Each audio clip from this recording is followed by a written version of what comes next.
Download the app to select your preferred firmness, track your sleep, and activate relaxation mode, which launches a gentle wave motion. Experience the adaptive sleep mattress only at the Living Spaces Sleep Center. Living Spaces. Give me one good reason why I should call the Law Brothers. How about 3 great reasons you should call us? 1, it's easy. 2, it's fast. 3, the results. Call us. We're the Law Brothers. Call now or visit lawbrothers.com.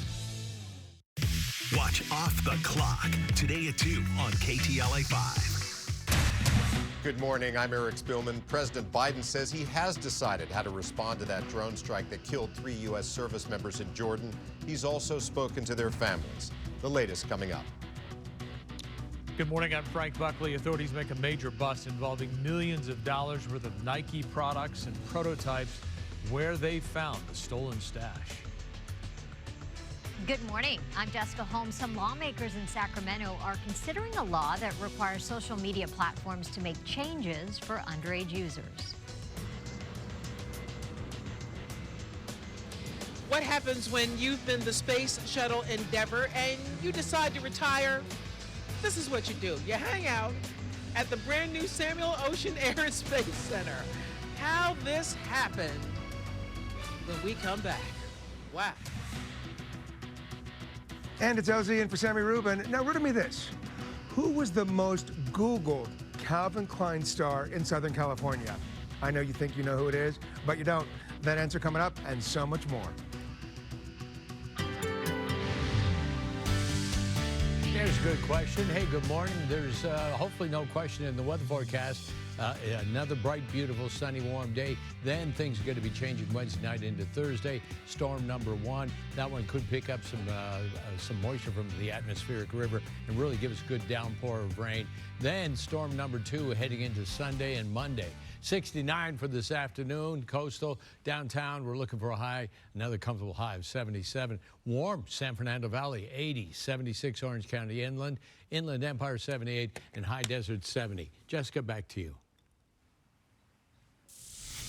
Mark, thank you. Breaking news in La Cañada, Flint Ridge, where one person has died in a house fire. Crews called to a home on Rancho Cañada Road off of Foothill Boulevard about 4 o'clock this morning. They found heavy smoke and flame coming from the front of the home. Upon entering, they discovered a man and a woman inside. They pulled the victims out and began emergency medical procedures.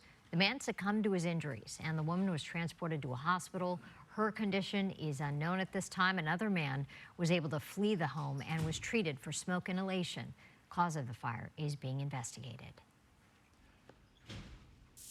Now at 10, L.A. County Sheriff Robert Luna is expected to announce details of an anti-human trafficking operation. His department says the multi-agency effort involved hundreds of arrests and the rescue of women and girls. We expect the LAPD, L.A. County District Attorney George Gascon, and members of the Federal Homeland Security Department to be there as well. Stay with us for a live report coming up later this hour.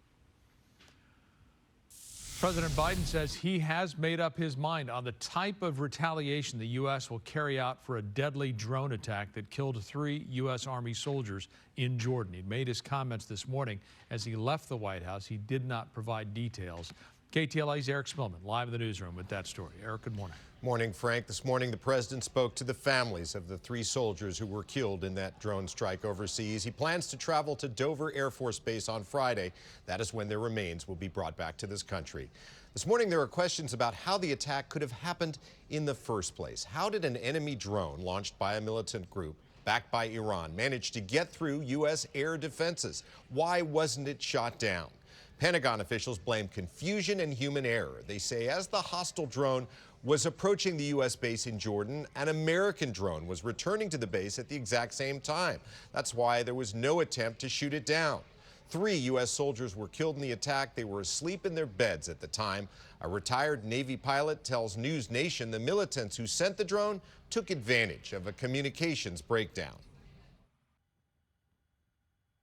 The important thing to remember is they only have to be lucky one time. We have to be right every single time to avoid these kinds of attacks and the damage and the death that it's caused. Earlier this morning, President Biden spoke to reporters outside the White House. He says he has decided how to retaliate for the deaths of the soldiers. He did not reveal any details, but he said he holds Iran responsible. Well, we're not looking to escalate here. This attack over the weekend was escalatory. Make no mistake about it. And it requires a response. Make no mistake about that. The 3 Americans who died in the drone strike are Sergeant William Jerome Rivers, Specialist Kennedy Sanders, and Specialist Brianna Moffett. All 3 were members of the same Army Reserve unit based in Fort Moore, Georgia. Rivers, 46 years old, joined the Army Reserve in 2011 and had served a 9-month tour in Iraq in 2018. Brianna Moffett was just 23, and she had enlisted just after graduating high school. And she and Kennedy Sanders, who was just 24 years old, were good friends. Their parents say they were bubbly and constantly laughing. Sanders' mom and dad say their daughter was somebody who was just living life, enjoying life at a young age, and working toward a career. So all of these different things that she had plans for,